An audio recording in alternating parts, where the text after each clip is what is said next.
My name is Jean Becker, and the most important thing you need to know about me is I grew up in Missouri. I left Missouri in 1981. For the last 32 years, I have literally lived 10 minutes from Minute Maid Park, where the Houston Astros play baseball, and I'm still a die-hard St. Louis Cardinal fan. I knew I would capture the audience if I started with that. President Bush considered it one of his biggest life failures that he did not turn me into an Astros fan, but he did not. So just a little bit, I'll tell you a little bit about me, and I'm going to introduce Linda in a little bit. So I grew up on a farm about 2 hours west of here, Audrain County. When the University of Missouri graduated from the School of Journalism and Arts and Sciences, I was a newspaper reporter for 10 years. My last newspaper was USA Today. I then jumped to the White House to be Barbara Bush's, one of her deputy press secretaries, and then I went back to Houston with them in 1993 when he lost the election, and worked for George Bush for the next 25 years. I was his chief of staff until the day he died. I'm thinking now that I've told you that I've worked at the White House, I worked for USA Today, I was his chief of staff, you're still hung up that I'm a Cardinal fan. Yeah, I knew it. I knew you were. Before we get to tonight's program, I just want to explain civil dialogues to you and what this is all about. While serving as President Bush's chief of staff, I became acquainted with Linda Lorelle, who was the anchor of Houston's NBC affiliate for 17 years. She was President Bush's favorite local reporter. If he had something he wanted to talk about, we called Linda. And in the process, we became friends too. A couple years ago, Linda and I were sitting in a bar. Okay, that's not true. We were having lunch. But it would be such a better story if we were in a bar. And we were worried about our country. We were worried about how divided we were, how, no one could agree to disagree anymore. It was either my way or the highway. And we decided rather than yell at our TV sets and that we should do something, do anything. And we also thought that we were sort of the perfect odd couple to do this. She's a black woman from South Chicago who grew up a Democrat. I'm a white farm girl from the Midwest who grew up a Democrat but worked for 30 years for the Bush family. So if Linda and I could have civil dialogue, why can't the rest of you people? So we Okay, my sister who's here claims I'm turning into Barbara Bush, so if I'm a little blind. Speaking of which, I do have 4 cousins here. I have 4 cousins, 1 niece, 1 nephew. I have a lot of family here, and I'm very grateful. I'm related to half of the audience. Grateful for them coming. Anyway, Linda and I began a conversation with the heads of the Georgia Barbara Bush Foundation at Texas A&M, the LBJ Library people in Austin, the Clinton Library people in Little Rock, Arkansas, and we developed a partnership with the Kinder Institute on Constitutional Democracy at the University of Missouri, on whose advisory board I'm very proud to serve. And everybody was very supportive, and we finally kicked off civil dialogues about a year ago at the Baker Institute, which is at Rice University in Houston. Since then, we have talked about immigration, climate change, the importance of bipartisanship, the Middle East, why young people are too scared to run for office. And after the election in November, we went back to the Baker Institute and tried to analyze the election results. If nothing else, you can't call us cowards. We pretty well have tackled just about everything. The idea of civil dialogues is to give you a chance to listen to experts on both sides of an issue. After all, every issue does have both sides. And then give you a chance to ask your questions, voice your concerns, and let us know what you think.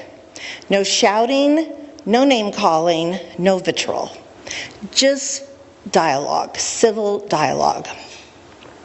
Tonight, our topic is the people, the president, and the Constitution. Your questions answered. And we will have a big Q&A. And I was telling Linda, I just glanced at my phone like a half hour ago. This is why we need to have conversations like this. This is my old newspaper, USA Today. So this isn't the New York Times, this is not the Washington Post, if you think they're too liberal, nor is it the Wall Street Journal or the New York Post on the right side. This is USA Today. Their lead story right now, does the Constitution allow Trump to kill the education department? This is the kind of stuff we need to talk about tonight. So before I turn it over to Linda and our incredible panelists, I want to start the evening by giving you some food for thought. What the hell are we doing? Okay, I gave up cursing for Lent. Okay, scratch that. Instead, I'm going to show you two book covers. Karen, could you show the book first? Okay, thank you. This is a book I wrote. It came out about a year ago called Character Matters about President Bush. My book tour should be over. My editor is sort of in a state of shock. I mean, this came out a year ago. I have 18 events scheduled this year, including speaking to the Missouri State School Board Association in June. I actually talked to the Virginia State School Board Association in November. I think people are just have a hunger to talk about character. So you look at this book cover. Recently, a friend of mine sent me this book.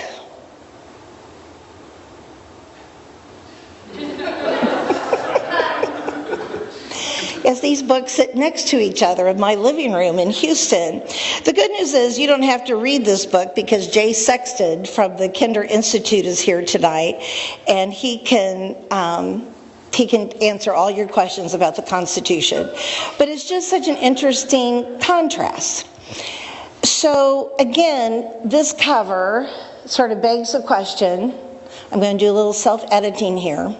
What the heck are we doing?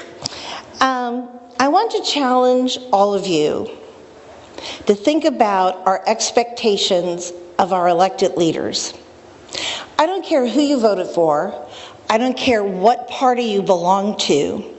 But as voters, we should have expectations of our elected leaders and how they represent us.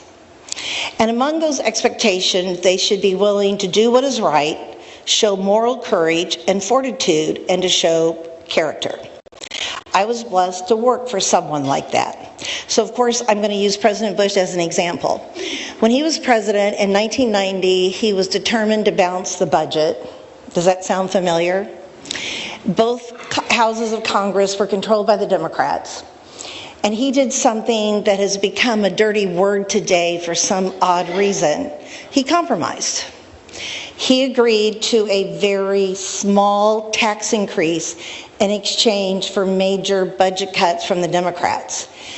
And he wrote in his diary during the negotiations, he wrote in his diary one night, I found this diary entry I can't remember when I found it, but I was stunned when I saw it.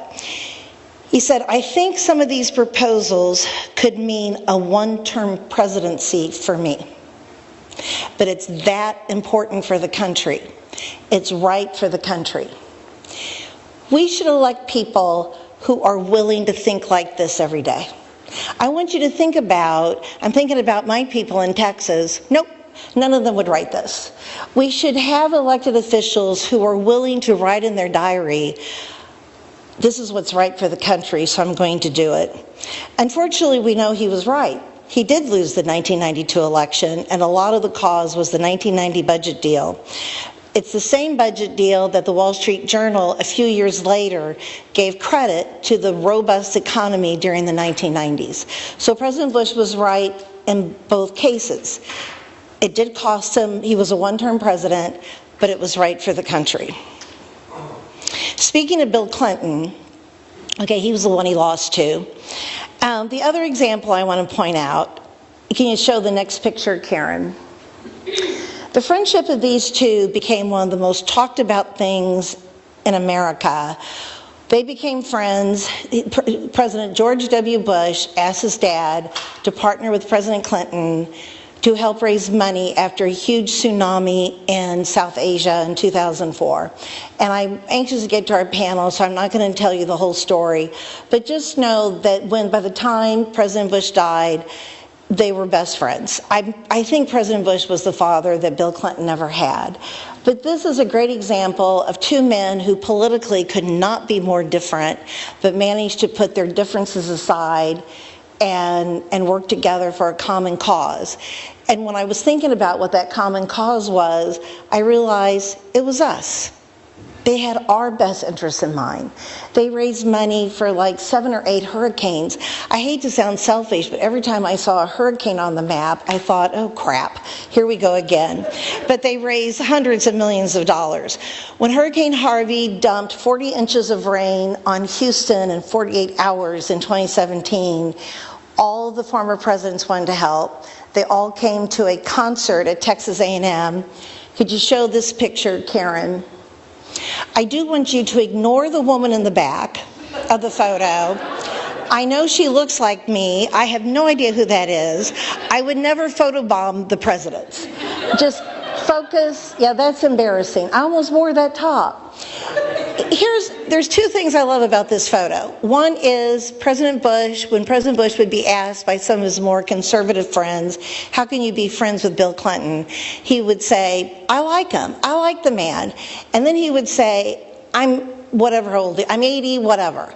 I've run out of things to say. And when I'm with Bill, I don't have to worry about that because he does all the talking. I want you to look at who's doing the talking. He must be telling a pretty good story. This is how it's supposed to be. We need to get back to this. We need to get back where Democrats, Republicans, where people from the different sides of the aisle come together for a common cause. And that is sort of my challenge to all of you tonight, to get us to help our elected officials get back to this. I will just end before I introduce Linda. Pulitzer Prize winning author and historian John Meacham was one of President Bush's eulogists, and he said in his eulogy, "It was and is the most American of creeds, Abraham Lincoln's better angels of our nature, and George H.W. Bush's thousands points of light. They are companion verses in America's national hymn. For Lincoln and Bush both called on us to choose the right over the convenient, to hope rather than to fear, and to heed not our worst impulses, but our best instincts." So those are the words I want to leave you with. Now it's time for me to turn this over to my partner, Linda. Linda was an Emmy Award-winning journalist at Channel 2 in Houston for 17 years. Her journalism chops were honed the master's program at the University of Missouri School of Journalism. We're both Tigers.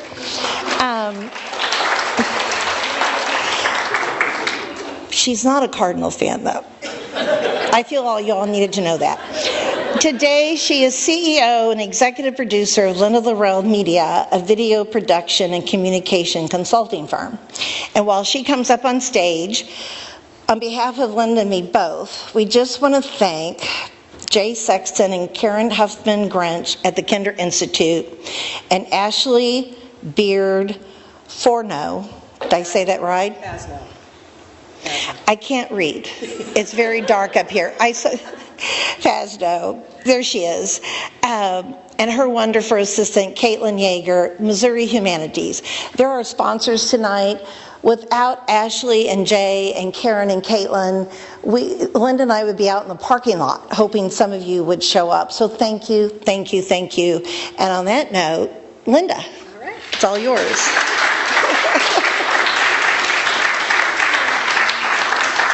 Oh, Jean, you're going to need your phone. Jean, here's your phone. Here you go. I think you're going to need that. Okay. Thank you. Hello, everybody. It is so wonderful to be back in St. Louis. My first TV job was here, just down the road a bit at KMOV, and I lived right over here in the Central West End for a bit. So this has been like a little bit of a homecoming for us tonight. We drove through, had some great dinner last night, and it's just really wonderful to be here, especially with my Mizzou family. So thank you all so much for coming, and Jean, thank you for that very nice introduction. Okay, the people, the president, and the Constitution. We need all three working in tandem to ensure a functioning, healthy democracy. You, the people, could be anywhere tonight, but you're here doing your part as an engaged citizen. And thank you for that. I think it's fair to say that we tend to underestimate our power, and because of that, we often disengage or choose not to engage at all. According to U.S. News and World Report, more than 150 million of our fellow Americans voted in November. Close to 90 million didn't. The office of the presidency and the person who holds the title are intended to represent a co-equal branch of government, along with Congress and the judiciary. That's what the U.S. Constitution says. What else does it say about how our government should function, and what recourse do we, the people, have when it veers off course? Many of us are terrified of the course being set just 6 weeks into the second term of President Donald Trump. And many of us are cheering him on, saying this is what America elected him to do. The question is it constitutional? That is one of the many questions we seek to explore tonight with our panelists and all of you. So start thinking about your questions now, including those of you who are joining us on the live stream, because all of you are a critical part of this program. And now I am pleased to introduce our panelists as we begin our civil dialogue. Jay Sexton is director of Mizzou's Kinder Institute on Constitutional Democracy, a nonpartisan center for the teaching and study of the founding and history of the United States. In his classes, students explore how the fate of American constitutional democracy has always been inseparable from the global fortunes of democracy.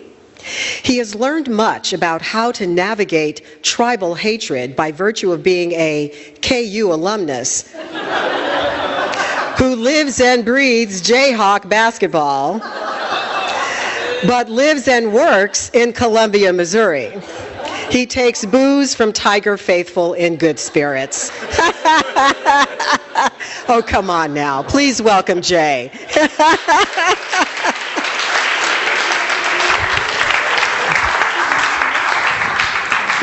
Kathy Kiley is the Lee Hills Chair in Free Press Studies at the Missouri School of Journalism. Before coming to Mizzou in 2018, she spent nearly 4 decades covering regional and national politics for a wide range of news organizations, including USA Today, the New York Daily News, and the Houston Post. She began working as a Washington correspondent in 1981 when George H.W. Bush was vice president. Please welcome Kathy Kiley.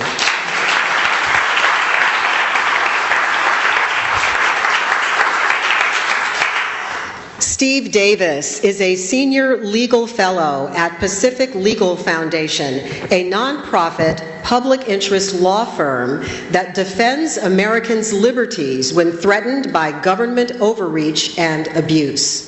Steve previously served as the chief clerk and administrator of the Missouri House of Representatives, an assistant United States attorney, and as the Missouri Election Day operations director for the Mitt Romney 2012 presidential campaign. He lives in Crestwood, where he serves as the city's municipal judge. Please welcome Steve Davis.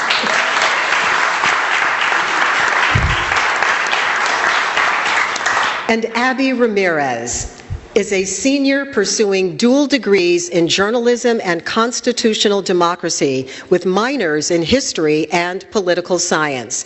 She is originally from Los Angeles, California, but has spent the last 4 years in Columbia at the University of Missouri. Abby is currently the feature editor at Vox Magazine and a communication research intern at Emily's List, a political organization that works to elect pro-choice Democratic women around the country. Please welcome Abby Ramirez.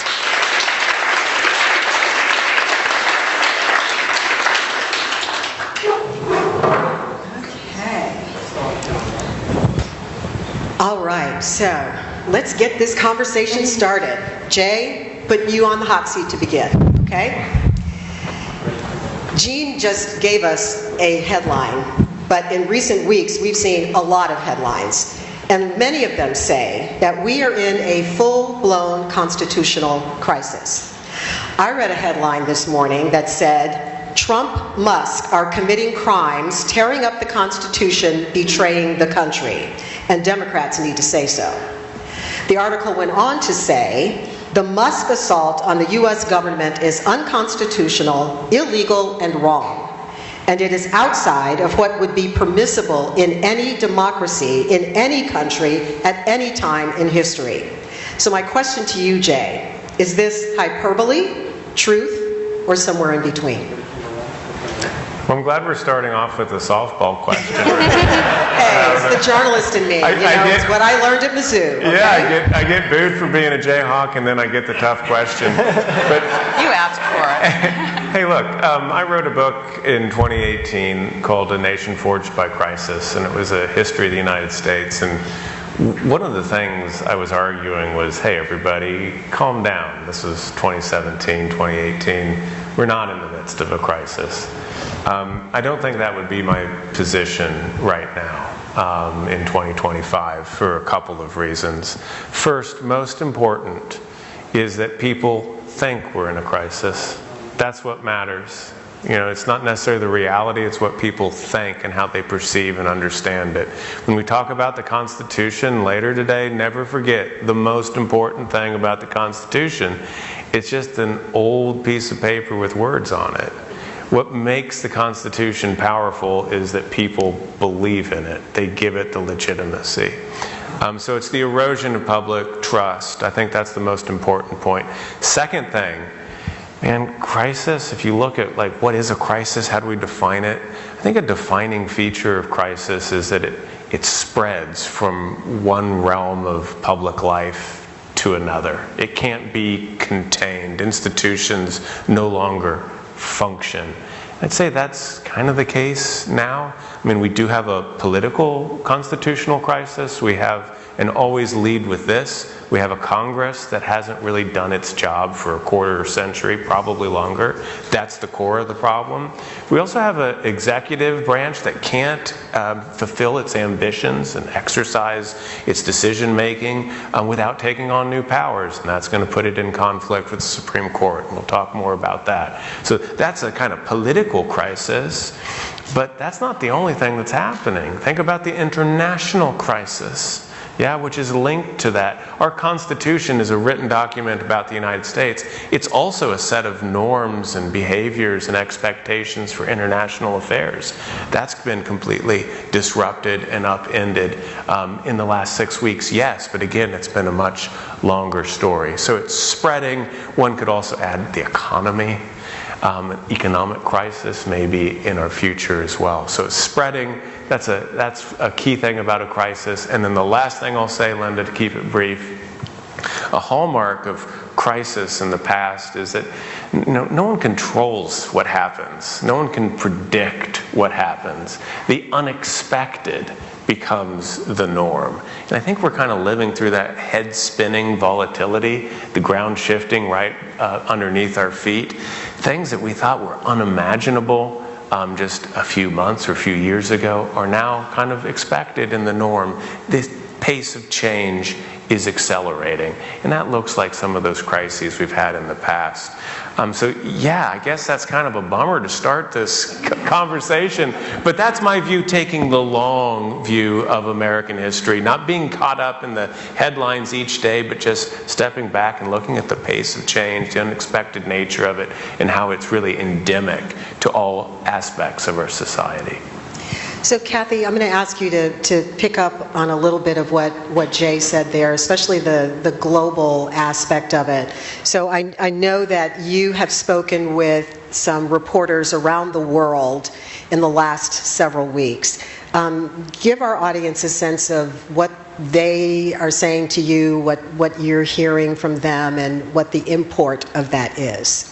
Yeah, well, I think as Jay alluded, there's expectations that have been upended, and one of the expectations that's been fairly constant for the press globally is that the United States has been a beacon of freedom and press freedom, and that when there was a crisis and a reporter in another country was in trouble, we could always rely on our officials, even officials that we have adversarial relationships with as reporters, to step up and support the notion of a free press. And I was talking to a very well-known, battle-tested Latin American journalist earlier this week, and he said to me, you know, when there are authoritarians in Washington, the authoritarians around the world feel like they have a green light. Well, that's sobering. That's very sobering. Steve, would love to hear your perspective on what Kathy and Jay have been saying thus far. What are your thoughts when you hear the headline that I read, and I asked Jay if it was hyperbole or if it was somewhere in between, if it, the truth? What are your thoughts? Are we in a constitutional crisis? No, I don't think so. Not yet. Not yet. Okay. Yeah, I guess I'm here to give the view of the other side of the aisle.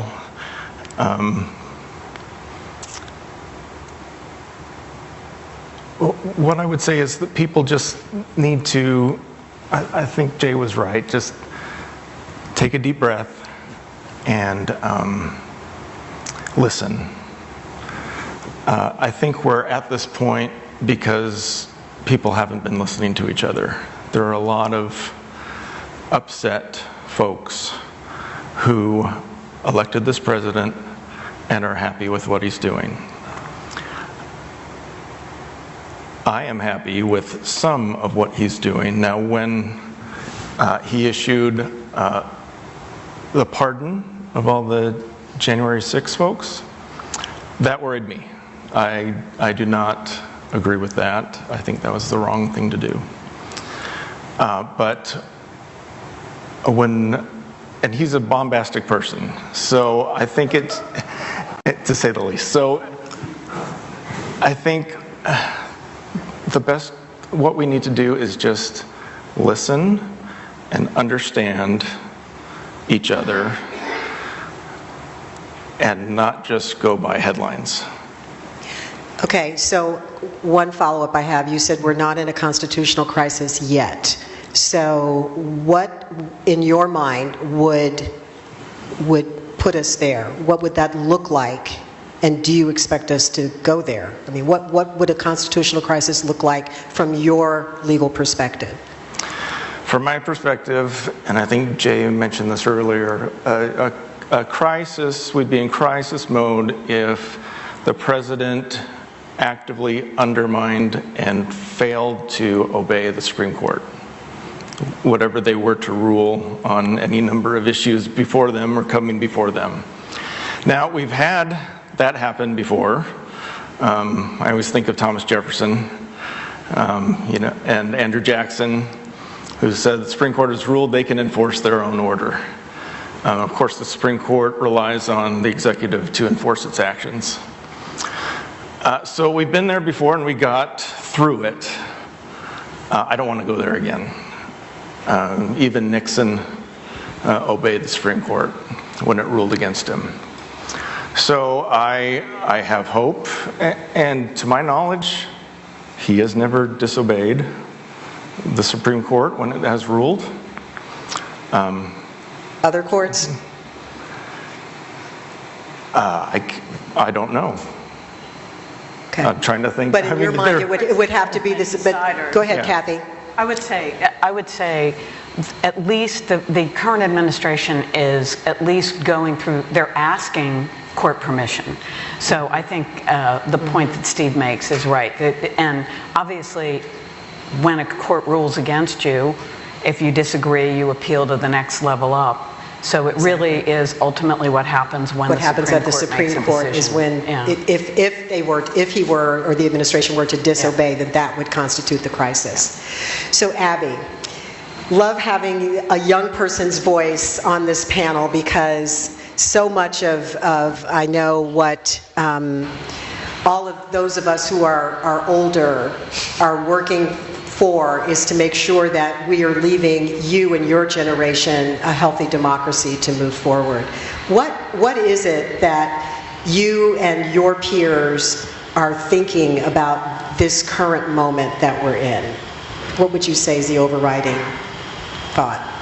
I would say that I think a lot of people are worried, and not necessarily like one side or the other. I think a lot of people in my generation are realizing that there is an issue with being able to talk to people across the aisle, and that it's leading to an inefficient government. And I think that we're all kind of grasping at straws, trying to figure out what the best way forward is when we end up wanting to run or be in politics, is to try to bridge this divide. But at the same time, a lot of these things are out of our hands. I think that all of us are so susceptible to algorithms and like echo chambers, and really just we feel better knowing when we're right. We like being reinforced in our opinions, and yet we're still grasping for other opinions out of nowhere.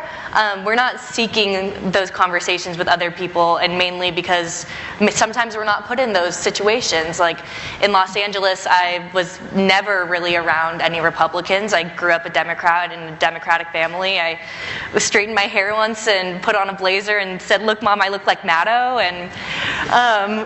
And then I came to Missouri, which was a completely different experience, and it was only getting out of Los Angeles that brought me those sorts of conversations, and really because I sought them out.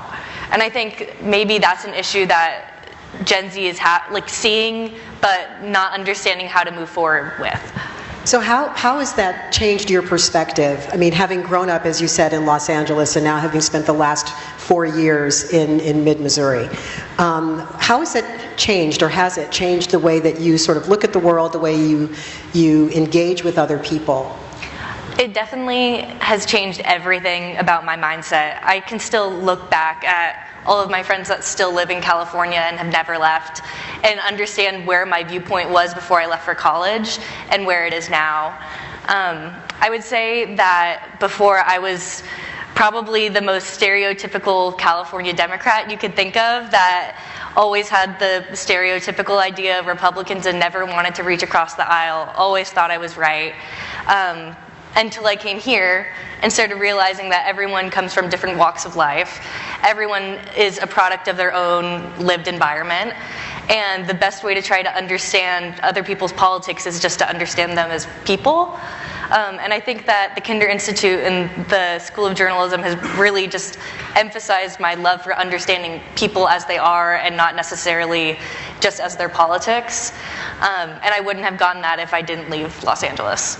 I love that you said that, because I mean, at the end of the day, you know, we're all people. We all pretty much basically want the same thing, you know. But we've become so tribal in our search for that, and we sometimes forget the human piece, which is one of the reasons that Jean and I started Civil Dialogues to begin with, is to try to bring some of that human piece back. Kathy, I want to talk a little bit with you about the role of the media in all of this, in where we are right now. You've got a wonderful perspective to be able to share, having been a working member of the press for a number of years and now teaching journalists, aspiring journalists. What's the message that you think is important for us to understand about the media's role and where we are right now and how we get out of this? Well, I think Abby was a very eloquent exponent of what the press tries to do.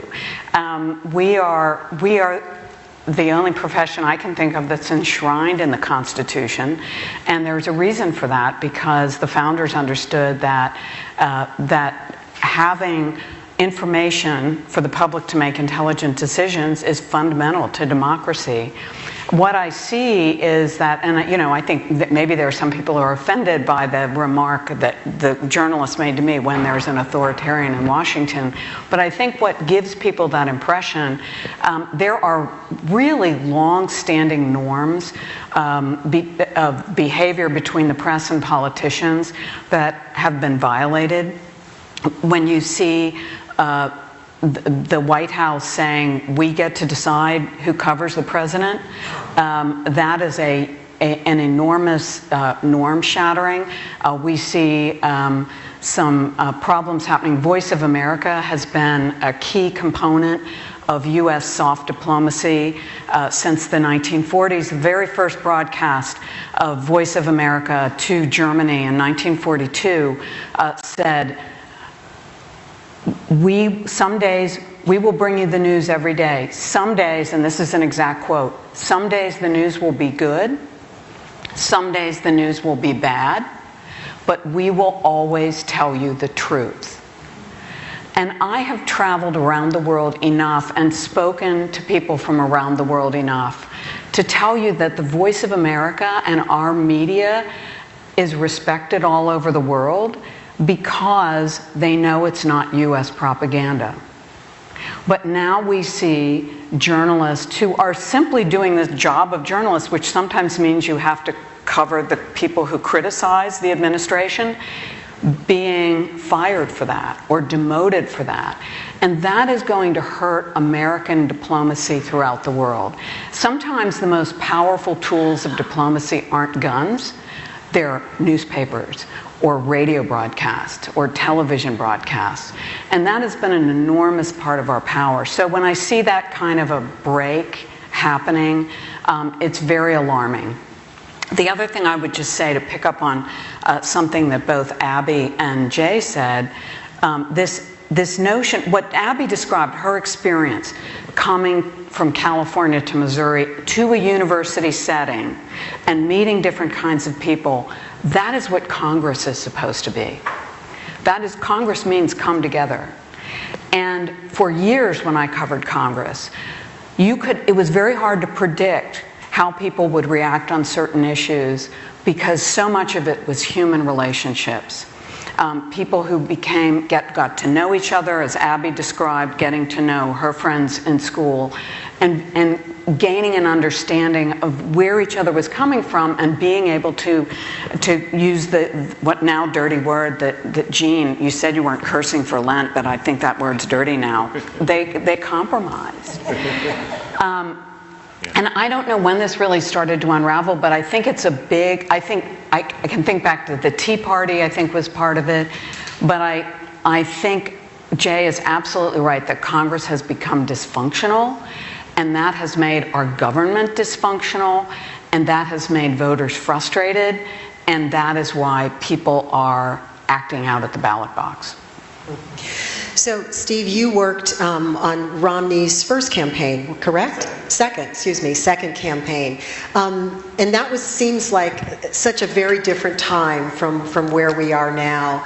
Sort of piggybacking off of what Kathy was just saying about personal relationships and how members of Congress, used to have dinner together and their kids would, play baseball together and they would socialize, and that seems to not be the case anymore.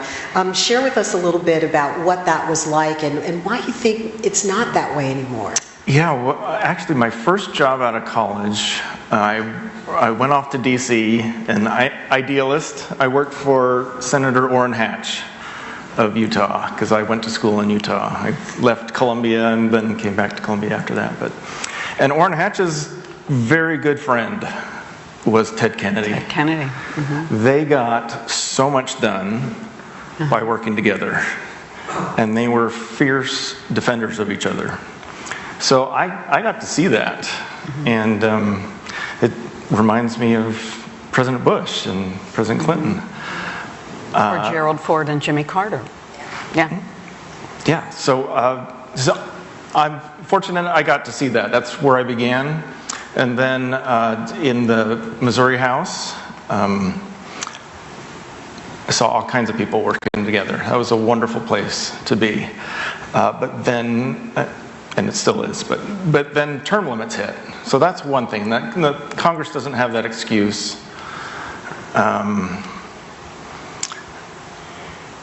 And I know what you mentioned. I remember Jack Danforth would talk about this all the time, is that members of Congress used to have dinner together regularly. And that apparently stopped. And so we stopped, and maybe it was Newt Gingrich who said members need to spend more time in their districts.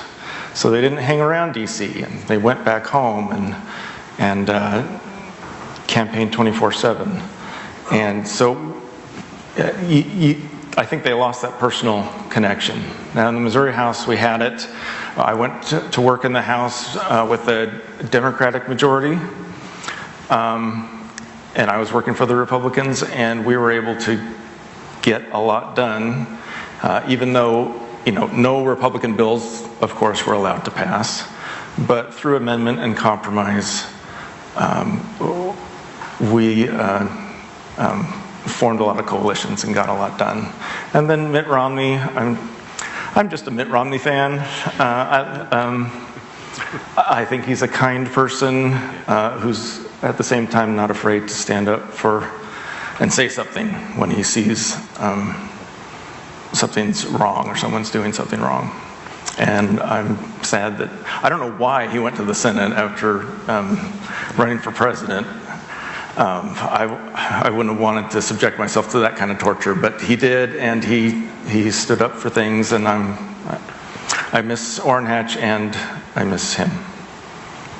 So Jay, I guess, what do we do to get back to that? I mean, to get back to the place where it's okay for members to have dinner together and not just retreat to their districts and retreat to their side of the aisle and not even talk to members on the other side unless it's in a demonic sort of way. I know the Constitution doesn't prescribe that for us, but I would love your thoughts and perspective on that. Well, we got to vote for people who will do that. I think that's the obvious answer. But I think we also have to think not just about the politics of our moment, about a political class that is dysfunctional. We have to think about the political class and how it relates to us. The people. That comes first in the headline there. The people, how do our political system relate to us? And you think about American history, in many ways that's been the genius of our democracy, is that there has been a two-way street there. You think about the early days of the Republic, when you would have opposing politicians, Whigs and Democrats, having dinner in Washington. That was important. You know what was more important? Is that they all would take wagon trains from their home districts to Washington, D.C., stopping at inns each night, all along the way, getting to meet people not only in their own district that had the money that could fund their campaigns, but getting to meet all the people across the country. You think about Abraham Lincoln, what's one of the things that gave him that great political touch? It was that he would hold what we now call office hours. He called them at the time public opinion baths. Public baths, where the White House, during the days of the Civil War, he would actually open his door multiple times a week, and anybody could come in and say, hey, this is what's on my mind. And the president would listen to that. Think about FDR doing that on a mass scale through the new form of the radio and the fireside chats. And say what you will about President Trump, One of the things I think that lies behind his political genius is people feel that he gets them. There is an actual connection there. Problem is, it's only a connection with 50.5% of the voters, but it can clearly be done in this media landscape, in this digital age. And I think that's what we should be expecting out of the leaders, not just to meet with one another, but to engage with us, the people. The democracy is only ever going to be as strong as the social underpinnings beneath it. Okay, one more question for you, and then I've got one for Abby, and then I'm coming to you, so be thinking of your questions. I want you to talk a little bit about executive powers. President Trump, I've lost track of how many executive orders have already been issued. How many? More than 100. More than 100 in the first 6 weeks of his presidency. Okay, I know he's not the only president to use executive orders. President Obama famously did it with DACA and others as well. So can you talk a little bit about executive privilege and executive powers and what the guardrails are and why we're seeing, well, I know why we're seeing some of this is because Congress won't do anything. Yes. Yeah, but just speak about that a little bit, please. Okay, yeah, so this is like the tightrope walking act in our Constitution. When it was set up back in the 18th century, on the one hand, the problem was you didn't want to have too powerful of an executive. You just killed the king, as it were, with the revolution. You'd seen the dangers of unchecked powers of monarchy or an executive, and you didn't want to have another second American Revolution, right? That was actually like the big fear. Then on the other hand, you had to have like a functioning governmental system, particularly in a really dangerous international sphere of the late 18th century. And to do that, you had to have a powerful executive. That's how you conducted foreign policy. That's why the president was vested with powers as being the commander-in-chief, like the chief of the military. It's part of what we now call national security. So you tried to balance that in the original Constitution. It's quite a remarkable document in terms of how that tightrope has been stretched chronologically over time and how the system has not snapped. Now, I think it's probably come closest to snapping during moments of acute crisis like the Civil War. We don't know this today, but Abraham Lincoln was seen as a tyrant in his time because he really did violate some of those established norms and individual civil liberties, but did so in a context of total acute crisis. Yeah? So it can, I guess what I'm trying to say is it can weather a storm. It's done so before. It's a precarious balance, but that's the big dilemma for us today. Last thing, what are the guardrails? What's the systems? Well, that's why we have a judiciary to adjudicate these things. That's why it's so important, as Steve was saying, that the Supreme Court rules it is the law of the land. Even if you don't like it, it's the law of the land. That'll be a really important test moving forward. So the courts are important. Elections are important. Yeah? I mean, we think that the court stuff is going to happen, and it might. I know there's going to be rulings, and there already have been, but it's probably going to go at a slow pace, slower than the people in the media would want us to see. So there'll be an election around the corner. That's another very important guardrail to prevent abuses of executive power. So, Abby, you do some work with Emily's List, helping to recruit people to run for office. Have you considered running for office yourself? Is it something you're thinking about? God, no. I so enjoy being behind the scenes, doing the comms work, doing the grunt work. I also, there is a certain type of person that can be in office, and I am not that girl. Okay, well, you know that about yourself, but I guess part of it's interesting, though, that you said it that way, because when Jean and I did our Civil Dialogues town hall at the Bush School, the Bush Library in College Station, one of the topic was, why choose to serve or not? And I think the fact that aside from the fact that you might feel like you don't have the temperament to actually be the type of person who would serve, I'll use myself as an example because obviously I'm an engaged citizen and I care deeply, and I have considered running for office, but I won't because the system is so messed up, and I feel like I can make more of a difference doing this than I could if I actually ran for office. So my question to you is, do you have peers that are thinking about running for office? What are their thoughts about our political system as it exists now? What are you seeing, especially in your role as you work with Emily's List and some of the other political things that you're doing? I think that we're seeing more and more Gen Z start to consider it, but I think everyone that is considering it, at least on the Democratic side, in my generation, is feeling a little bit disheartened about age gaps after the last election. But I mean, one of the students in kinder already ran for county commissioner. There are a lot of people that I think are seeing openings and getting so frustrated with the system that they're starting to want change.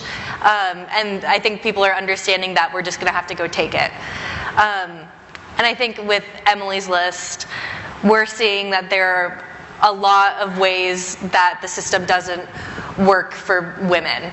And that's generally what we do. Like, we raise money early to try to help these women when they want to run for office. We have workshops when people are interested. We try to help them as much as we can. We get in early with their races. Especially because for women of color, it is so difficult to do it on your own.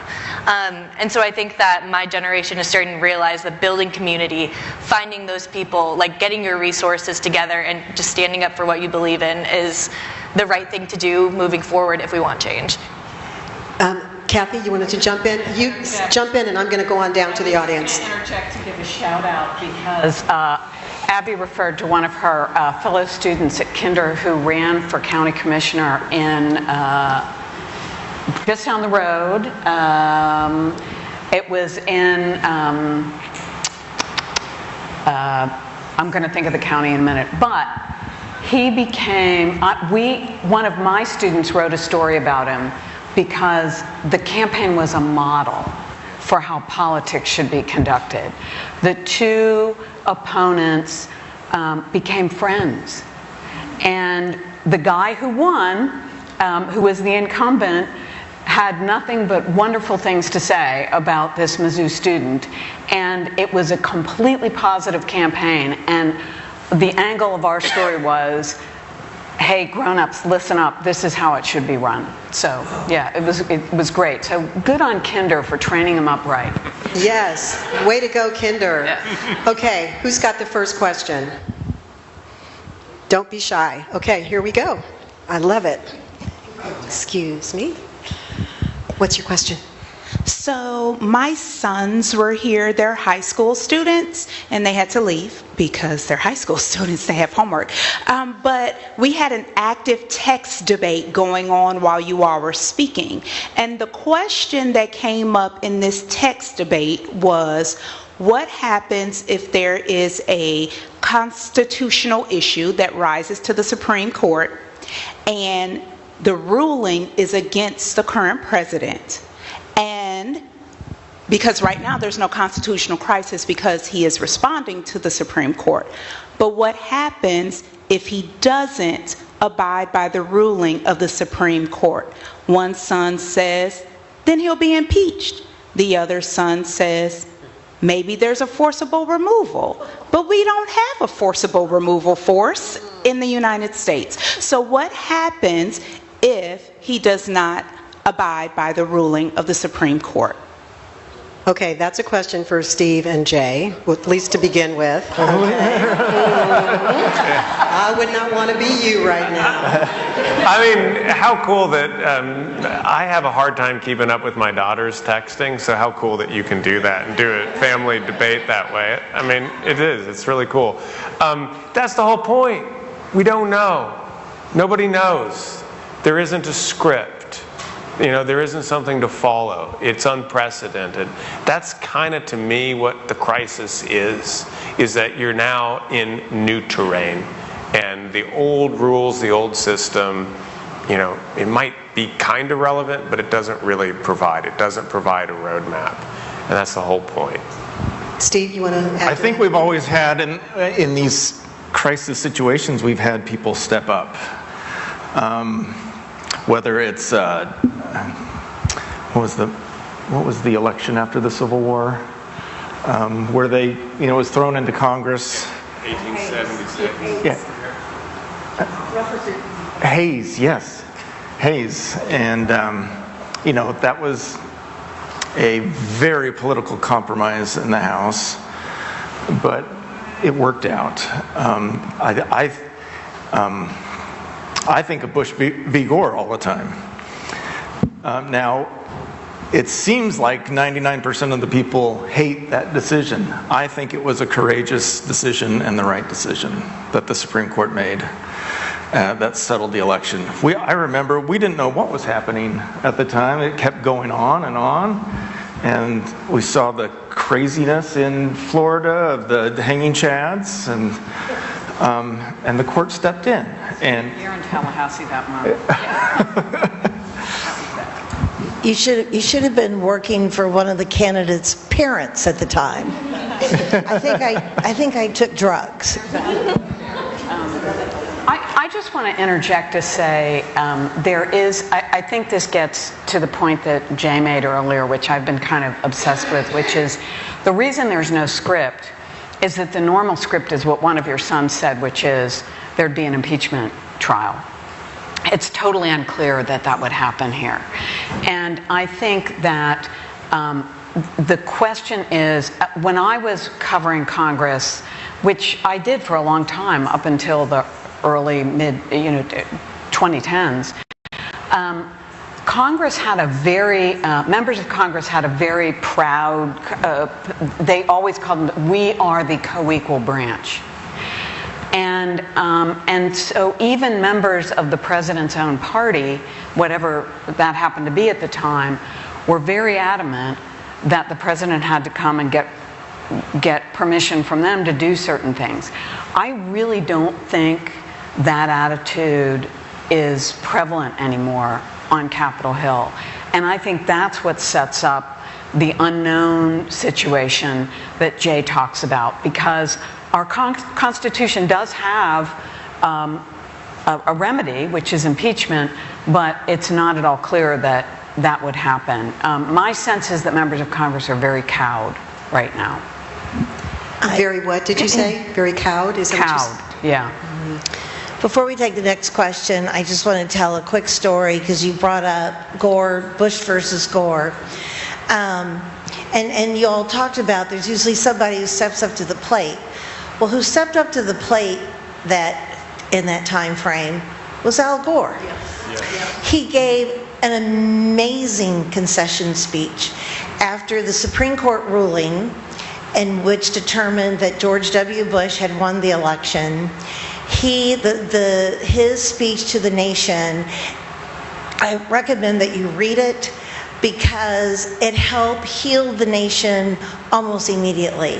Because he was gracious, he said all the right things, and he was the one who stepped up to the plate and helped put the nation back together, I think, after that. So just quickly, the night of his speech, I'm at home, and I get a call from my boss, that would be the father of the man who just was declared president, George H.W. Bush, and he wanted to know if I could get Al Gore on the phone for him. He said, I would like to talk to Al. And I said, you know what, sir, I don't think you're the person he wants to hear from tonight. I said, why do you want to call Vice President Gore? And this is what he said. I've been where he is. I know what it's like to lose. And his speech to the nation was just amazing. And I want to tell him, I feel really close to him right now. I know what he's going through. So I told him, I said, well, we can get him. He was vice president. I said, we can get him through the White House switchboard. He says, oh, I don't need you. I'm hanging up. So he hung up. And I'm watching all this on TV, and you see Vice President Gore come out of the old executive office building next to the White House where he made the speech. I see him get in the car. You're going to swear I'm making this up. I see him pick up the phone. And I thought, surely not. And 10 minutes later, President Bush called me. Just hung up with Al. He was really glad I called Gene. And we had a great talk, and anyway, but Al Gore is the one who stepped up to the plate. His speech to the nation was amazing. Anyway, next question. Such a wonderful story. Right there, Gene. Okay. That's a really good lead-in to, I guess, a couple of comments, and then I'd love to hear any responses. One is that leadership does matter, but leadership without that conversation that we were talking about on this level doesn't matter. And I think that as much as I don't want to focus on the man who is the president currently, the crisis that we're in terms of electoral crisis, in terms of what's going on politically right now, we've got other crises, but in terms of that took place starting on January 6th, and it continues. It's the same crisis. It hasn't changed. Thank you. Who wants to comment on that? Okay, Abby. Go for it, Abby. Oh, Abby. I'm out of my element sometimes, but this is something I can actually talk about, as being in Gen Z, being unseen by leadership. I do agree that I think that there's been a crisis, maybe even well before January 6th. I mean, there's a crisis for everyone that is a person of color, that's a woman, that's in a marginalized community, whenever they're attacked. And I mean, you can trace that to the founding of America. So there's always been a constitutional crisis.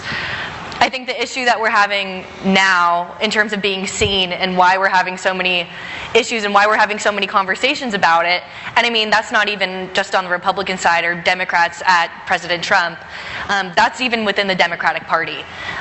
There is so much uproar within our own parties because we're not feeling seen by our leaders, and maybe it's just because we're not having these conversations and we don't go knock on our neighbors' doors anymore because we're in the digital age. I think that we need to start being able to talk to other people about how these leaders are affecting us. I think that that's a lot of the reason why I understand why Kamala lost, and why a lot of Gen Z didn't turn out the way that I thought they were going to, as much as it disappointed me, and why people were so upset with Joe Biden when I didn't necessarily understand.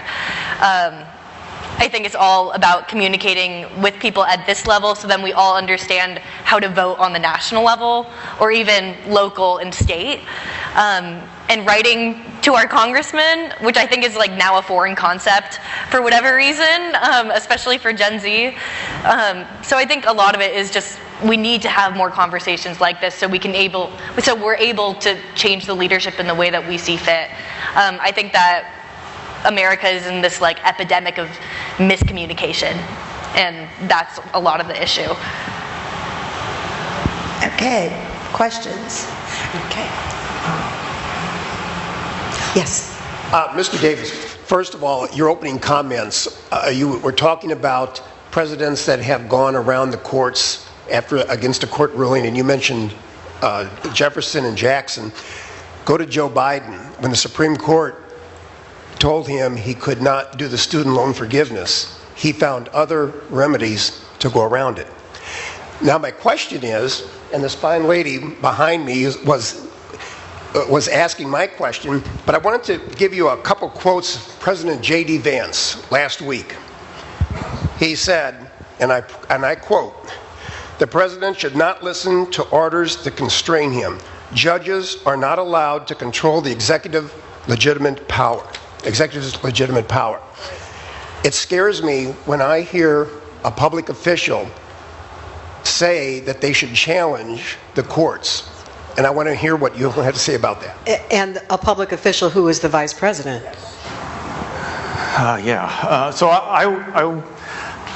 I thought about going there with Joe Biden, and in several instances, and the Missouri student loan lawsuit being one of them, his Justice Department ignored those orders, and continued to do what they were doing, and the Supreme Court would slap them down, and then I think finally on the student loan forgiveness, the Supreme Court said, this program expires in a few days anyway, so there's no point in us ruling again. But there are other court cases where, and the courts just said the Department of Justice has ignored our prior decision. So it does happen, and this is what makes people on my side of the aisle very frustrated when Republicans are called out. And they're just frustrated. Now, you raised J.D. Vance. I totally agree with you. I cannot condone that attitude. Jay? Two things in response to that, and I totally agree with Steve. This is not unprecedented in modern times, that you have tensions between the executive and the judiciary, that we have an imperial presidency and presidents exercising more and more power. That being said, what we've seen in the last 6 weeks is on a different scale than anything beforehand. So there are precedents, but now we're seeing a rapid increase. So I think that's why it's concerning. The point about J.D. Vance, go back to the origins, the coming of the Civil War. There was a dirty word that you were not allowed to use in early America, and the word was disunion. You could not say that. If you said that, you were sort of stigmatized as someone who was treasonous, seeking to break down the republic. But once that norm had been breached, once someone started using the word disunion, it became really attractive and incentivized for others because you got attention for doing so. You became kind of a political figure or sensation, and you see an escalation of that actual word. And that word, that concept, is really important to plant that in people's minds before you actually go about doing the thing that, of course, the southern states did in 1861. So disunion was that word. And so that's why I really think that these norms, even just like rhetorical norms, they don't seem like a big deal, and yeah, someone violates it. Oh, the guy on the left did it first, and then the guy on the right does it. Everyone does it. You know, it's the cumulative, corrosive effect of it. So I think that quote in particular was really disconcerting. Okay, we have a question. I'm going to make her come down here. In the interest of full disclosure, this is my first cousin. On the Becker side, there are 39 of us, and I'm number 10. And I just sat here counting. You're number 37. Oh, I'm sure. There's 30. Yeah. We have 39 Becker first cousins, which is irrelevant to this story. What's your question? My question is really for Abby. So I am a parent of 3 Gen Zs. My baby's here, and my oldest is 25. And he likes to talk about politics. And we were talking about something a few weeks ago, and I said to him, you know, when you boys were kids, little, if you'd fight over Legos, I'd tell you to work it out. And he said, Mom, you got to realize with my generation, if we get in a fight over Legos, we're told to pick up our Legos and go home. That's how we were brought up. So when it comes to bridging gaps, and especially as Gen Z is becoming more politically active, hopefully running for office, how do you see anything different with your generation, and where do you see this generation going as you get older and older and start to need to work with people across the aisle? Oh gosh, I think I also would subscribe to that idea that like we're kind of being told right now to like pick up our Legos and go home. I think that especially I think this is very symptomatic after the 2016 election, that a lot of people decided that they just weren't going to listen anymore if we had different views because we would get so frustrated. And I mean, that's where I think like the miscommunication started for us, because we just never learned how to talk to other people. And I want to be optimistic and think that that's different, or that it will change. I think that we're going to just start realizing that we either have no choice and we have to try to work across the aisle, or we're just going to get like increasingly polarized. And I mean, that's happening just like within the own parties, like, and even in the middle. I mean, there are a lot of people that are just not listening to each other anymore. And I think in some ways, social media was our attempt to try to fix that, until the algorithms got way too revenue-based and ad-based. And I would say that I'm optimistic for that to change as well, but I'm not entirely sure. I think that growing up and going to college, or growing up and just becoming a part of your community, is like the best way to be able to have those conversations and teach other people in Gen Z to like have those hard conversations, or even like forcing them to just talk it out. It's like a thing right now, I think, for people around my age, which is like 21, 22, to just like put down the phone and have the hard conversations in person instead of sending like the long text that's like all blue and like freaks someone out. So I think part of it is a maturity thing. So I want to be hopeful that we'll get to that point, and especially by the time that we're able to run, like hopefully people have it figured out by then. But yeah, I think that people are starting to realize once you kind of hit college age, like 20s, that you can't just pick up your Legos and go to another place anymore. Like, you got to talk it out if that relationship is that important to you. For some people, it's not. And that's okay, and that's everyone's own prerogative. I mean, I struggle with that as well when it comes to value decisions or value judgments that end up conflicting. And that's everyone's own journey. But I think that hopefully we can start meeting in the middle somewhere on both sides. Okay, I have another question on this side, and then we'll send it back to that side. Okay. You're going to notice a trend here. This is my nephew. I didn't Gee, set this people up. are going to think that we stacked the audience. You need to stop I have saying more who your cousins family back members there. are. Okay, Eric. I first want to thank everybody else that has asked a question, because I was supposed to go first. So thank you. That was our plan, in case none of you had a question. But in all seriousness, I want to kind of go back to that idea or the thought of the executive order. It seems like with the high amount and volume that we've seen at the beginning of this presidency or this term, that it seems like that it becomes a tool to circumvent. So I can push my agenda without going through the right channels. I can just sign this piece of paper, and now we move forward. And so my question is that where do the checks and balances come from that standpoint, or is there a line that just once that is crossed, that a president says, no, I'm going to sign this because it's my executive order, that we say, no, stop?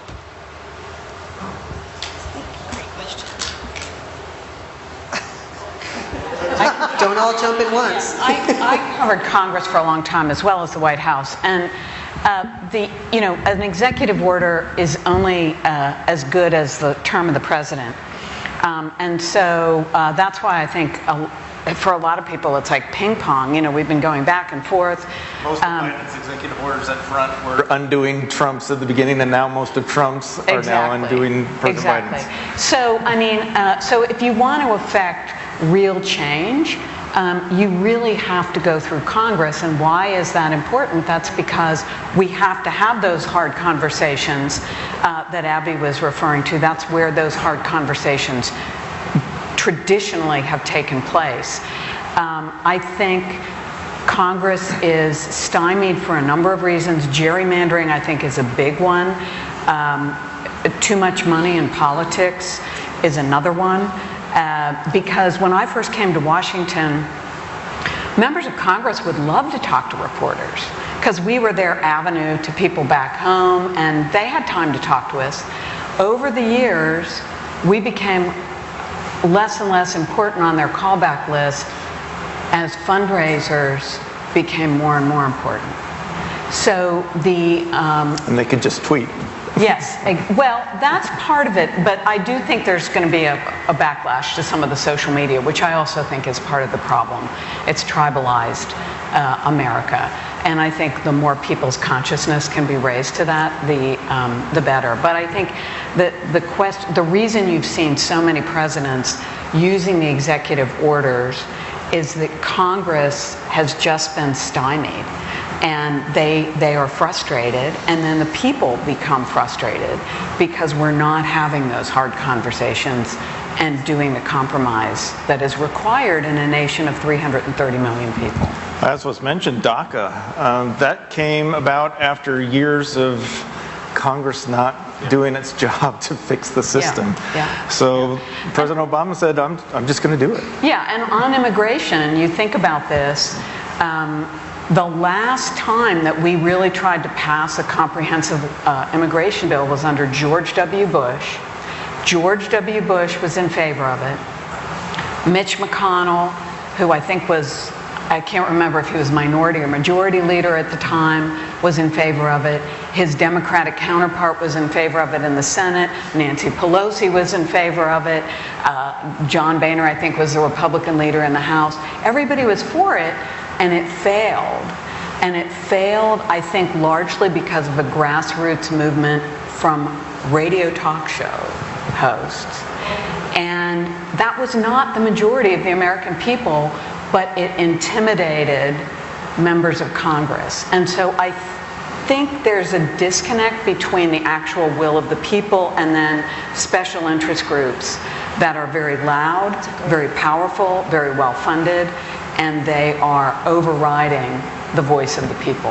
That's a great point. Fast forward a few years until last year on immigration, when there was a bipartisan bill that was ready to go, but Trump said, I want to run on immigration, don't you dare pass that.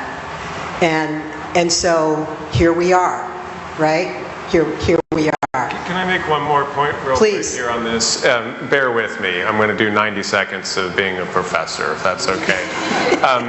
Maybe to step back from the Trump thing, and if you were to look around the world in the last 10 or 15 years, you would map out a pretty similar trajectory, especially in Western democracies, of tensions over executive authority. Now, we tend to say, oh, that's because populist right-wing nationalism is on the rise. That explains some of it, but not all of it. It's not always right-wing populists that are using executive power. It's also left-wing governments that are doing so. I rather suspect that it's not driven by ideology, but it's driven by the imperatives and the needs that different countries are under, the strains they're under right now. The old forms of social democracy, which, let's be honest, we have an 18th century constitution, but our social democratic system is a creature of the 20th century, and it is around the world as well. That was the age of aggregating power. Different societies had to build massive armies in the world wars and during the Cold War. They had to cut deals with different constituencies and different groups of people. They corralled social forces into democracies.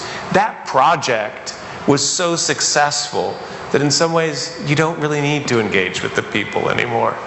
You need to act quickly and decisively, and you need to do so in accordance with your own objectives and beliefs. So for a right-wing nationalist, it might be, shutting down the freedom of the press and speech. Left-wing governments, they want to cut red tape so they can do climate change, decarbonization projects. They want to shut down freedom of the press too. Okay, but what I'm getting at here is to think of this not as a Trump-Obama kind of phenomenon, but to think of it as this is what the 21st century looks like. The old forms of government and power that were born in the 20th century are now having to be adapted to completely new contexts. And that's why it's probably disorientating, and that's why looking backwards to think maybe we can go back to that era, I'm not sure that's ever going to be the case. Another question here. Full disclosure, this is my husband, okay? Since we're going with the family theme. My question is open. The question that I have is, how do you think in the future AI is going to affect the truth and many other things in politics? Just a little bitty question. We talk a lot about that at the School of Journalism, and it's not just AI. I mean, first of all, AI has been in your life for a long time. You just don't know it. But AI is what regulates your social media feed. These are algorithms. AI is just a form of algorithm that does some pretty cool stuff. But one of the things it does is aggregate data on what you like, where you're shopping, it's not necessarily attached to you, but to your zip code, your cohort. And that is what, as you are reading, and the more you're consuming news online, the more your news feed is tailored by AI to keep you on the site where you are reading, watching, listening, because that's how people make money, by advertising. And so this capitalist imperative, it's now called surveillance capitalism, is really is fueling this tribalizing of Americans because, and it's why, your cousin might have been a little bit leaning left or a little bit leaning right, and now suddenly you can't have Thanksgiving dinner together because you really are seeing two different realities if you're online. And I think people need to understand that. And I think what I see among my students is more people starting to put down their phone, deleting certain apps that are addictive. And back in during the Industrial Revolution, there was a movement in England called the Arts and Crafts movement, which was sort of back to old artisanal ways of doing things. And I see something similar happening. I don't know if Abby sees it as widely as I do, but I have this manual Royal typewriter in my office, and people are fascinated by it. And it's sort of this analog thing, and I think people understand, at least younger people maybe better than we do, because their lives, they are the texting generation. Facebook was born in 2004, which is about the same year that most of my students were born, give or take. And so they've grown up with this, and so they're, I think, becoming more sensitized to the impact of AI on news consumption, on the reality you see, and I think we all need to be more sensitive to that. Yes. I have a question over here. Okay. Were you going to say and then something? I have a question. And for the record, this is not a relative. I have no idea who this man is. I don't know. I may be the missing link. Thank you all for being here. I've just got a question about the debate of a living constitution, and is that a good thing or a bad thing? Great question. Softball. Well, that's the debate. I'm an originalist, original public meaning. I think a written document loses all meaning if it's not interpreted as it was written.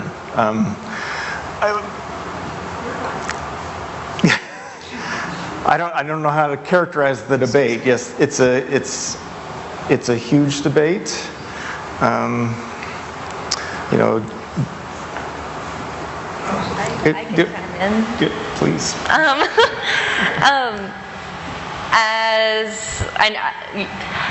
As a young person, as a person of color, and as a woman, growing up in an age of a lot of activism, I would say that I would be a person that subscribes to the idea of a living constitution not only, but mostly because I don't see myself reflected in it. And that's the whole point of this country, to be able to see yourself in American ideals and to see them manifested in our government and in our society and in yourself. And if I can't see it in that document, why can't it grow? Why can't we see these ideas morph into like societal norms, I guess.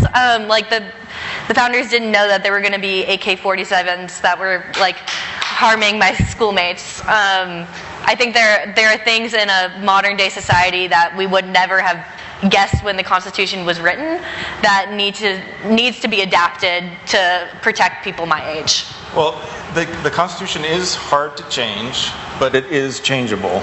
And I think we forget after the Civil War, it was massively changed. They call it the second founding.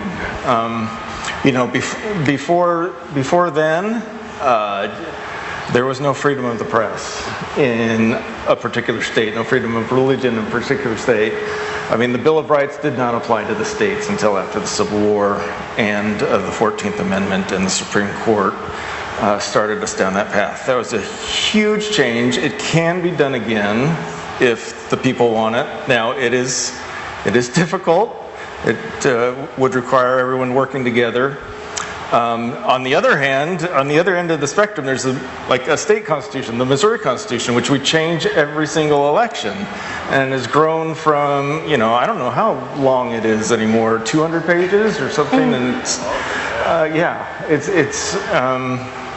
so there's a middle ground there. I think I'd weigh in. I mean, you've probably all thought about this question, and you know what you think. You either are for original public meaning, original meaning, or you think that the Constitution needs to adapt with the times. Yeah, and so that's the debate. That debate, that way of framing our understanding of the Constitution is itself a creation of our era. That's not like how people used to see. That wasn't the debate about the Constitution in the 19th century. It wasn't even really the debate about the Constitution in the first half of the 20th century. That's of our era. That debate, I think, has run its course. Okay? I think it'll still play out, and the courts bless them. This is what's good about them, even though we hate them when they don't do exactly what we want them to do. They move at a glacial pace. And we have justices that are going to be there at the top, but also at all the other courts for a long, long time. So it'll be a slow, gradual change. But I think that whole paradigm, that way of thinking about how do we adjudicate constitutional disputes and questions, that's going the way of the dodo bird. There'll be something new in its place, and I'm quite excited about that possibility. Okay, we've got maybe about 5 minutes or so left, and we have a question here.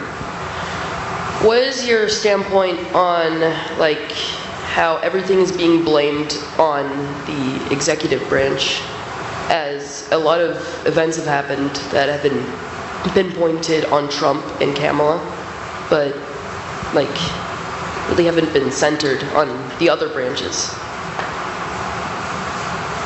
I think you're exactly right. We've mentioned Congress has been dysfunctional for decades now, and that is attributable to many things. People who don't care as much about who they're voting for. Gerrymandering is something, money in politics, where politicians have to spend 90% of their time raising money and 10% legislating and making policy. I think a lot of the media could help more.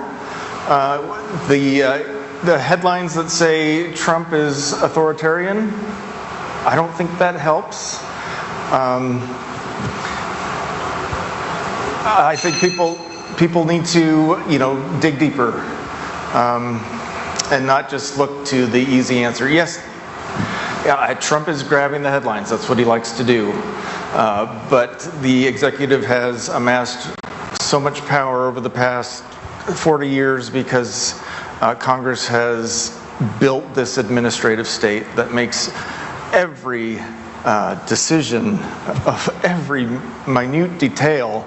Justice Gorsuch goes around the country and talks about to audiences, hey, you probably don't realize, but each one of you has probably committed a felony today. And that's because there's some administrative rule and horrible stories of enforcement of those rules that we have allowed to be perpetuated by the federal government. Trump now is trying to scale that back, and that's why people are happy with what he's doing. He's trying to dismantle that. I'm frustrated when people just blame Trump and look to Trump for making these moves when it's a deeper issue that's been calling for reform for a long, long time. Now, he's doing it in kind of a reckless way, I think, but there is, I think, some reason for it. Okay, I love that the youngest member, I'm going to cut, we're running out of time. We have a couple, Good question, I think two more. Well, I want everyone to applaud. The youngest member of the audience just asked a great question. Yes. So he deserves applause. So I'm going to challenge the panelists. Pretend you're working for USA Today. We're running late. We have two more questions, I think. Two or three. Yeah. Two or three. Make your answers not New York Times length, but USA Today length, okay? Because they're going to kick us out of here. So the last question I'll take from someone, another cousin on my mom's side. I was her maid of honor. Okay. My question is for the media. With the AP being kicked out of the White House and the Pentagon, what can the rest of the media do to support it? And because I've watched many press conferences, my second question is, what can we, the people, besides, subscribing to newspapers, do to support the media? Great question. Thank you. I'm very proud of you. Yeah. Okay, thank you. Thank you for that question. I think the most important thing you can do is subscribe. You can actually donate to the Associated Press. You can go online and donate. You can't really subscribe to the Associated Press. And I would say, to echo something that Abby said, write to your member of Congress about why you think it's important that the role of the media be protected. Congress has a press gallery too. All of these things will trickle down. Write to your state legislator about why you think it's important that media be protected, because members of money, I think it's very, very easy to get cynical about politics and to say, oh, they're all alike, they only listen to people with money. And money has a big impact, but not as much as the voices of constituents. And I think if people understand you still have the power, use it before you lose it. Great answer. Yeah. Thank you, Kathy. What's your question? That's a great lead into my question. With the discussion around the Constitution and how it's being stretched and challenged, and the presidency, and I haven't heard the words fascism or oligarchy, but the people, the prices of eggs are still skyrocketing, and the stock market is still tumbling. We've talked about the president, we've talked about the Constitution. The people are still concerned about the cost of living, and the stock market is not looking good. What do you have to say about the economy that plays a significant role in everything that we're talking about? That's a great point. I mean, I think we should buckle our seatbelts. And again, I'm not blaming the Trump administration for this all, because this is a story that you're seeing across the Western world right now.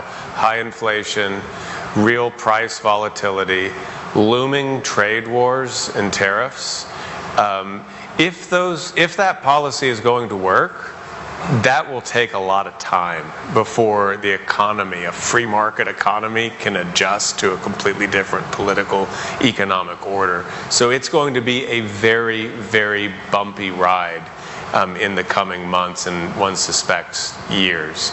And again, last point, it looks like a continuation of the volatility that can be traced right back really to the pandemic. And if one steps back as a historian and looks at the broader terms, back to 2007 and 8 and the collapse, it's been like that really ever since. So the power, the expectations that a president can change all this is the flip side of the points about executive power and everything, is like, we want the president to be able to solve all of our problems, and then we get mad at the president when the president writes executive orders because he wasn't the guy that we voted for. Presidents really don't have nearly as much power when it comes to the economy, which is an international economic creature. We have one more question here. What are the checks and balances on Doge, and what is it that we can do in dealing with what they're doing all over the U.S.? That was my question, is whether Doge is constitutional, and what are the checks and balances on a government agency that is headed by or not headed by, depending on who you believe, someone who's not elected. On something Steve said, you know, there are a lot of people, probably a lot of people in this state, they may not be in this room, but who are very happy with what Doge is doing. And I think the frustration that Steve alluded to of people who feel like there's this giant government bureaucracy and they can't get an answer, I think the reason that frustration is there is because normally the way you would complain is to go to your member of Congress. But they are preoccupied with fundraisers. And so I think that has been a huge problem, and I think we need to acknowledge that there is a reason Donald Trump won the election. And think about that. And there is a reason there are people who are happy seeing what Elon Musk is doing, because they have been agitating for change, asking for change, asking for change, and Congress wouldn't do it, and Congress wouldn't do it, and Congress wouldn't do it. And so now they got a guy with a chainsaw. So I just think we need, I mean, I'm a journalist, so I think we need to think about, I'm less interested in Donald Trump, to the young man's question here. I think it's less interesting. We, the media, tend to focus on the White House because it's one person. It's really easy to write about the White House. But writing about a systemic situation, and also readers, hello, we need you to read the stories. You know, you're clicking on Donald Trump, we can see it. And if you want us to write about complex stories, you need to come down there with us. But I think this question of why people are happy is what we really need to, that's the talking to each other. Exactly. And I agree, that's what this whole forum is all about. Jay, I'm going to ask you to answer the other part of the question, which is whether it's legal or constitutional. Well, I think Doge itself is absolutely constitutional. I mean, it was an outgrowth of a pre-existing executive agency. I think the question is its actions. Is it breaching its authority and remit? And that's why there's all the cases before it. And I would suspect we'll get a mixed bag. We'll get courts saying in some instances it has breached those norms, and in others it hasn't. So that'll be the long game. But don't expect like Doge to triumph, to dismantle the administrative state within a couple of weeks, and also don't expect courts to stop it either. This is kind of going to be a thing now. Yeah, as far as I know, Doge hasn't tried to shut down like a House office building or the Court of Appeals or something. So as far as I know, Doge is working within the executive branch. The Constitution vests the executive power in one person, the president. He could make Elon Musk his chief of staff and do all the same kinds of things, as long as Elon isn't the one making the actual decisions, and the president is. I think it's constitutional. There's so much more we could say here. But we really are out of time, and we've got a reception coming up in just a moment. But would you please give a huge round of applause to this incredible panel? Wow. Before I send you on your way to the reception, please, if you have the QR codes, you've seen them up on the screen, you should have been given one when you came in. Please take a moment to fill it out. We would love to know what you think about what we're doing. Please engage with us at civildialogues.us. Sign up for our newsletter and spread the word about what we're doing. We want to partner with more incredible organizations like the Kinder Institute and Missouri Humanities, and we really appreciate all of their support. So, Jean, I think we're going to call it a wrap. What do you think? Well, I'm so proud that a room full of Cardinal fans, you all were amazing. Your questions were amazing. You were engaged. I'm going to say what Linda said at the beginning. Just by being here, you all are participating in our constitutional democracy. Just by being here, by asking the questions, you'd rather be home in your pajamas watching Netflix. So thank you, thank you. You were just a great audience, and I know we could go another hour. Don't worry, we're not.